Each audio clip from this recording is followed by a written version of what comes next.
বাংলাদেশের উপদেষ্টা, সেনাবাহিনী, পুলিশ যারা এক বছরে পারেনি, বাংলাদেশের সাধারণ জনগণ তা দেখিয়ে দিয়েছেন।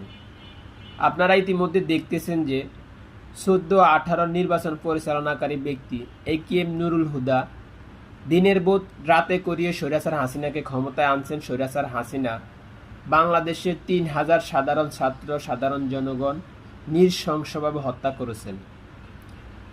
আপনারা যারা প্রভাবশালী ব্যক্তি আছেন, যারা উপদেষ্টা আছেন, তারা বাংলাদেশকে সংস্কার করার জন্য আছেন।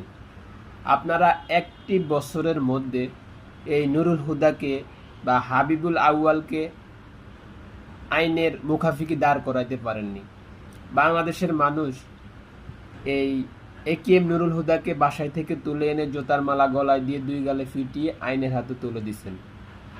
এখন যারা এই কাজটা করেছেন তারা অপরাধী হয়ে গেছেন, তারা আইন নিজের হাতে তুলে নিছে।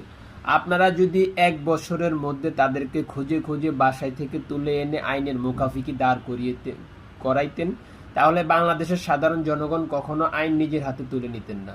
আপনারা আছেন দেশ সংস্কার করার জন্য, দেশের বিচার করার জন্য। যারা জুলাই হত্যাকারীর সাথে জড়িত তাদের বিচার করার জন্য। এই হাবিবুল আউয়াল, নুরুল হুদা তারা কি হত্যাকারীর সাথে জড়িত না?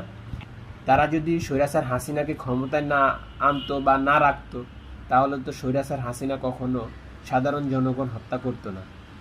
এগুলোর বিচার করা আপনাদের উচিত ছিল। আপনারা যদি সঠিক টাইমে বিচার করতেন, তাহলে বাংলাদেশের সাধারণ জনগণ কখনো আইন নিজের হাতে তুলে নিত।